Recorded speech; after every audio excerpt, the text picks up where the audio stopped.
Following the June 2015 OPM data breach, I began working with my good friend and colleague, Congressman Ted Lieu, on a path forward that would protect not just the personal and private information of those who hold security clearances, but what amounts to crown jewels for any foreign intelligence service.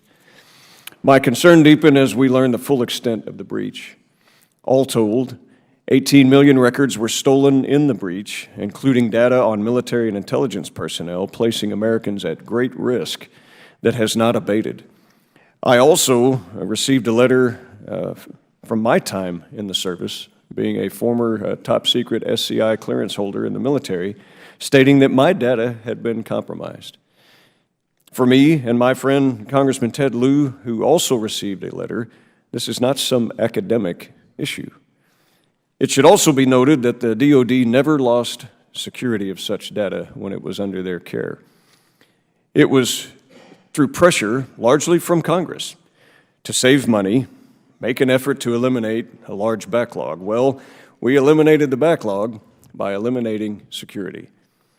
Whatever savings we had has surely been forfeited in that result. Today, we will examine the reform efforts advanced by the 90-day Sustainability and Security Review by, or PAC, the review by the Performance Accountability Council, or PAC. One of the main points of emphasis I made along with Mr. Lieu was the need for the Department of Defense to own the data for our service members and department civilians, and I'm encouraged that the PAC review will result in this being accomplished. Under the reforms recommended by the PAC, the Department of Defense will be responsible for not just building the infrastructure that will house this critically important data, they will also be responsible for defending it. The questions remain, however, that while the DoD has been given the responsibility, will they be given the authority while being placed under a bureau that is placed under a department? This has to be answered. I remain concerned regarding the creation of the new National Background Investigations Bureau, or NBIB. NBIB will ultimately absorb the Federal Investigative Service, which currently is tasked with conducting background investigations for the vast majority of our government. And while I believe we all recognize the pressing importance and urgency of modernizing and updating the security clearance process, I remain unconvinced that allowing an OPM entity, whether its name be FIS or NBIB, is the correct path in the long term.